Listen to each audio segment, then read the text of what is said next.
बेला श्रवण श्रुति होइब पवित्र गायन सत्य वचन प्रकाशिब हृदय स्वस्थ पुजिले दाता कर्म सिद्धि हेब दर्शन ज्ञान चक्षु प्रकाश पाइब आस्पर्शने पवित्र हेब अष्टांग शरीर तेबे तो खपरु रक्षा होइबे कुमर उत्पत्ति कारिणी स्थिति कारिणी गोमात्र जन्मित संतान भक्ष्य मार्जारी जेमंत सही माया विश्वकाया देइछु घेराई विश्व मोहिनी रूपी गो तु ही अछु होई महाप्रलय काले पिता तो जठरे स्थिति तोहर दयारे प्रकाशिलु विश्वमूर्ति 14 भुवने खेल खेलिबार पाई आदि रूपे मोहिलु गोनादि को तुही ब्रह्म सर्जना 64 गायत्री प्रकार प्रेम रस पूजाय अनादि संगरे त्रिगुण स्थापने आंभ तीन को सर्जिलु माता रूपे श्रीमुख वचन भाषिरो श्री नरसिंह मेला कर्मे सर्जय धरणी एवं पचारु सुप्रिय रूपे गो भवानी एते काले तब दया हेला माहेश्वरी श्री नरसिंह मेला एवं कहबी विस्तारी हरि बोल हुड़ हुड़ी दियो नर नारी सत्य धर्म हे स्थिर सत्य धर्म हे स्थिर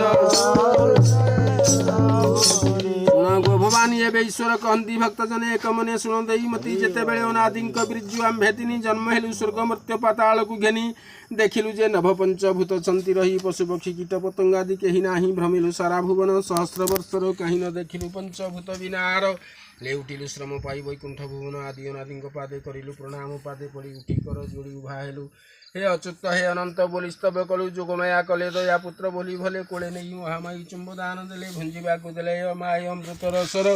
पिंधिबा को देले आनी पट पीतांबर विचारिलु एही अटे आंभर जननी श्रीपाद पद्मने आस करिबा दैनी माता सेवा कले पिता अवश्य मिलिबो आस सर्वे से ही पादे करिबा हो